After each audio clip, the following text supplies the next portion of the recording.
ఇంటికి రాగానే భార్య వంటగదిలోకి వెళ్ళింది, టీ పెడుతూ ఉంది.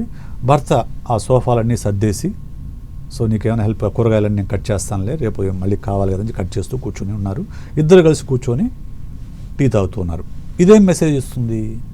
Both are equal, both have to share the work అని చెప్పేసి ఇస్తుంది. ఇక్కడి నుంచి మొదలవుతుందండి. ఇంకా కొంచెం లోతుగా వెళ్దాం.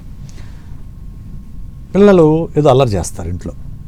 అల్లరి చేసినప్పుడు తల్లి ఏమంటుంది? డాడీ రాని నీ సంగతి చెప్తా, డాడీ రాని నీ సంగతి చెప్తా అంటుంది. అంటే ఏం చెప్తుంది ఆవిడ? మెసేజ్ ఏమిస్తుంది? డాడీ ఖచ్చితంగా పనిష్ చేస్తారు, నాకంటే డాడీ అధికుడు అనే విషయాన్ని ఇండైరెక్ట్గా చెప్తుంది. ఏమే పనిష్ చేయొచ్చు కదా, పనిష్మెంట్ ఏమే ఇవ్వచ్చు కదా. డాడీ వస్తే నీ పని ఏం చెప్తా అంటే అర్థం ఏంటి? నాకు ఆ క్యాపబిలిటీ లేదు, నాకు ఆ పొజిషన్ లేదు, మీ డాడీ వస్తే నేను ఆయన పనిష్మెంట్ ఇస్తాడనే విషయాన్ని చెప్పకుండానే ఆ తల్లి ఆ బిడ్డకు చెప్తోంది. ఇటువంటి చిన్న చిన్న విషయాలే పిల్లల లోపల, మైండ్ లోపల పురుషుడు అధికము, స్త్రీ తక్కువ అనే విషయాన్ని ఇంప్లాంట్ చేస్తాయి. చిన్నప్పుడు ఎప్పుడైతే ఈ అభావజాలం వాళ్ళ మైండ్లోకి వెళ్తుందో అది పెరిగి పెద్దయినా కానీ మారదు. ఈ మార్పు అనేది మనం ఇంటి నుంచే మొదలు కావాలి. చాలామంది పేరెంట్స్ అమ్మాయి ఎలా ఉండాలో చెప్తారు కానీ అబ్బాయి ఎలా ఉండాలో చెప్పరు. అమ్మాయిని కంట్రోల్ చేస్తారు, మనం అలా ఉండకూడదు, ఇలా ఉండకూడదు అని కంట్రోల్ చేస్తారు. మగపిల్లాడైతే మాత్రం గాలి కుదిలేస్తారు. వాడు చదివితే చాలు అంతే. వాడు తర్వాత నాకు ఇప్పుడు బైక్స్ ఉంటాయి, లైసెన్స్ లేకుండా బైక్ ఇవ్వడం తప్పని ప్రతి పేరెంట్కి తెలుసు. కానీ మనం రోజు చూస్తూనే ఉంటాం, చిన్న వయసు 13-14 ఏళ్ల వయసు వాళ్ళు బైక్లు వేసుకుని తిరగడం అనేది.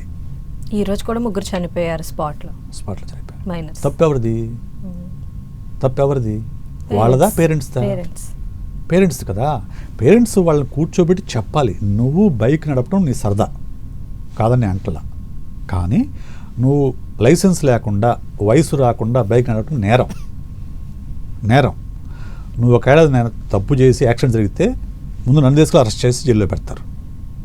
ఇది కరెక్ట్ కాదనే విషయాన్ని ఎక్స్ప్లెయిన్ చేయాలి. లేదు సరదా పడుతున్నాడు బిడ్డ, మీరు తీసుకెళ్ళి ఏదైనా గ్రౌండ్లో తీసుకెళ్ళి హ్యాపీగా బైక్ ఇవ్వండి, గ్రౌండ్లో తీసుకెళ్ళి బైక్ ఇవ్వండి. వాడు సదా దిగుతుంది, ప్రమాదం ఉండదు. వాడికి రూల్స్ అండ్ రెగ్యులేషన్స్ తెలుస్తాయి, ఏది మనము చేయొచ్చు, ఏది మనం చేయకూడదు అనే విషయం తెలుస్తుంది. కానీ ఇవన్నీ పేరెంట్స్ పట్టించుకోరు. ప్రేమ, అతి ప్రేమ, పిల్లల పైన అతి ప్రేమ, దానివల్ల ఏం పట్టించుకోకుండా వాళ్ళు ఏం చేసినా కానీ భరిస్తూ ఉంటారు, సహిస్తూ ఉంటారు, ఇంకా ఎంకరేజ్ చేస్తారు. దానివల్ల ఆటోమేటిక్గా ఇలాంటి భావజాలం అంతా కూడా వాళ్ళ మైండ్లోకి ట్రాన్స్ఫర్ అవుతుంది. సో ఇంకా వాళ్ళు మేమేం చేసినా రైట్ అనుకుంటారు. సో అలాంటి నేపథ్యంలో ఇలాంటి ఇన్సిడెంట్స్ అనేవి జరుగుతాయి.